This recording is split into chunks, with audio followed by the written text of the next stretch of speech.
Multichoice says as new competitors enter the market and as customers become more self-sufficient, it will be forced to cut jobs. It's understood that most of the layoffs will be at call centers and customer care. The Information, Communications and Technology Union says 1,790 employees will be affected. Thabang Mothelo is the ICT media officer and he joins us now. Thanks so much for your time on SABC News. Can you talk to us about the interactions that you've had with Multichoice, if any? Thank you. The union has written a letter to Multichoice that was on Friday requesting clarity why the employer has decided to engage employees without consulting the union as prescribed by Labour Relations Act Section 189. And so far we have response from the employer, but it is not official. It's not written down. However, the attitude is they are willing to bring us on board. Mm-hmm. So I understand your issue is with Section 189 is a procedural aspect of retrenchments. Section 213 of the Labour Relations Act allows for companies to dismiss employees based on operational requirements, whether it's economic need, technical need, and the like. There, you can't really, courts are loath to interfere with those kind of things because you can't dictate to Multichoice how they should run their business and who they should keep on. It is not necessarily entirely true. The law is not ambiguous about the procedure.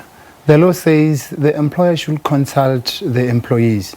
Therefore, even when there is restructuring, it is important that the employer consult the unions so that we are able to sit down, understand the business rationale, and make input in an attempt to save jobs. And so far, we have seen a number of jobs that have been shared by many companies, and that's why there is the law. And that law simply says to the unions, go and represent the workers who are your members and ensure that you do the best for for your members. That will include that procedural, the employer consult the union. We're looking at how do we avoid the jobs, coming up with creative measures. So the law is clear. It has tabled a number of items that needs to be satisfied before we could say the retrenchments are lawful or procedurally correct. I understand that. So there's a procedural element and there's a substantive element.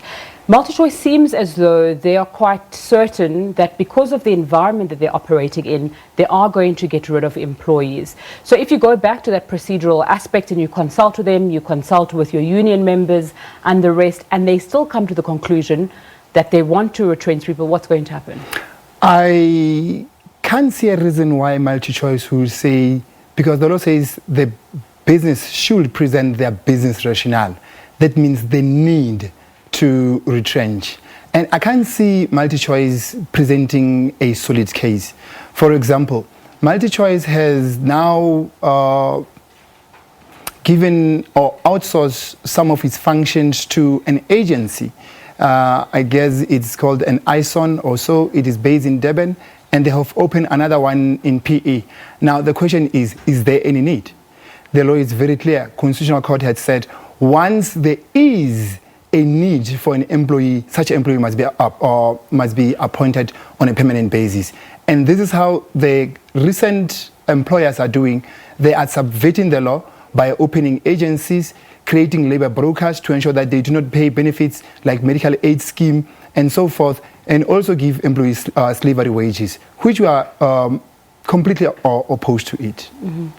When Multichoice spoke about these possible retrenchments, they spoke about the operating environment, saying that for the call center in particular, there's been drops in calls in customers because customers are going more the digital route, and therefore there won't be that need that you're speaking about for perhaps people in the call center and so on.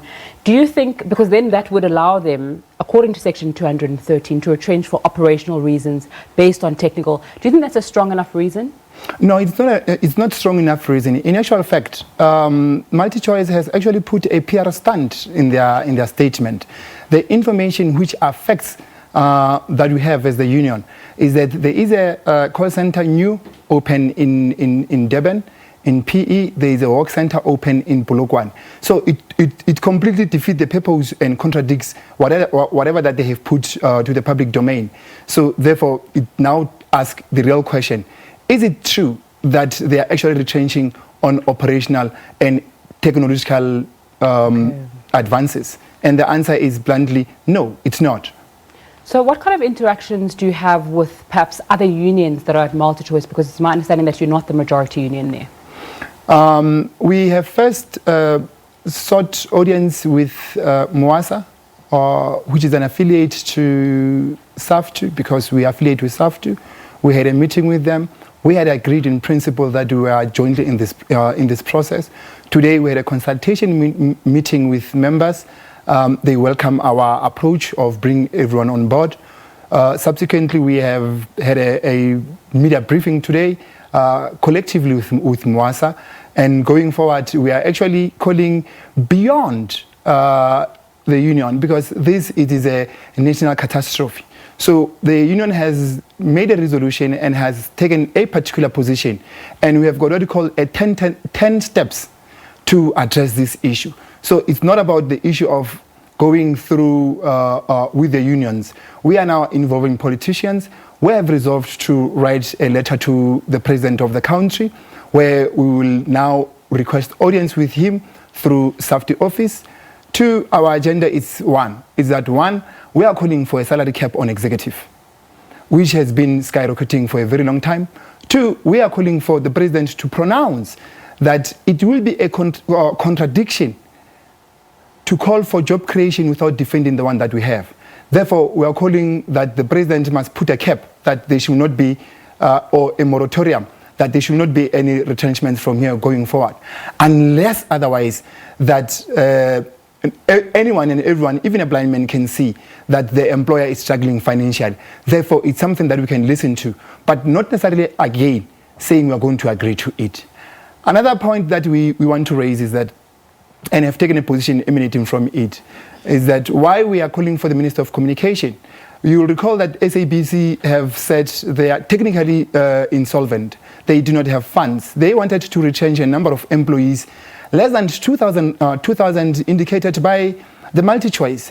We have all politicians up in arms, and therefore we are asking for solidarity from all the politicians up in arms, because with all due respect, the union will not accept any other thing except the support positively from the office of the ministry.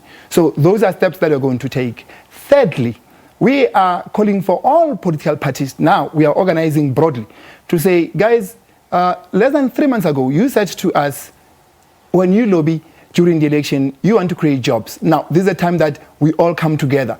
Regardless, across political lines, we are apolitical. Therefore, we are intending to host a meeting between the 4th and the 7th of July with all political parties involved to ensure that we stop the retrenchments, not only in Multichoice, but broadly. So we need to have a consensus.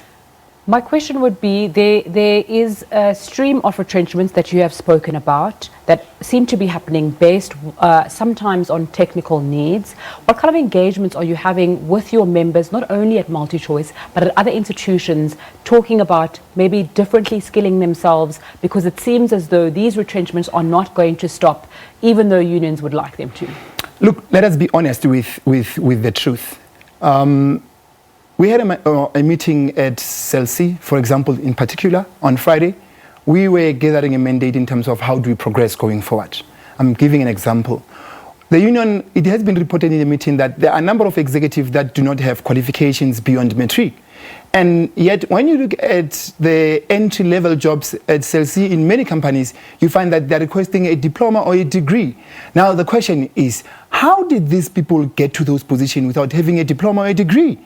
And that's the first point. There's an issue that the union is going to challenge robustly. Secondly, we have instructed our structures to say we now have to come together and create what we call a skills development committee, where we are going to request the employers to do skills audit, and thereafter saying, now that we have identified the skills, if there is any gap, the employer will have to tell or put to us that these are gaps within the market or within the business, and the employees. And therefore, we'll then say, because the law requires that you put 1% for your training, how do you then do that? So that we want to address that. We want to address the issue of lack of skills. Thabang Mothelo is the ICTU Media Officer. Thanks so much for your time on SABC News tonight.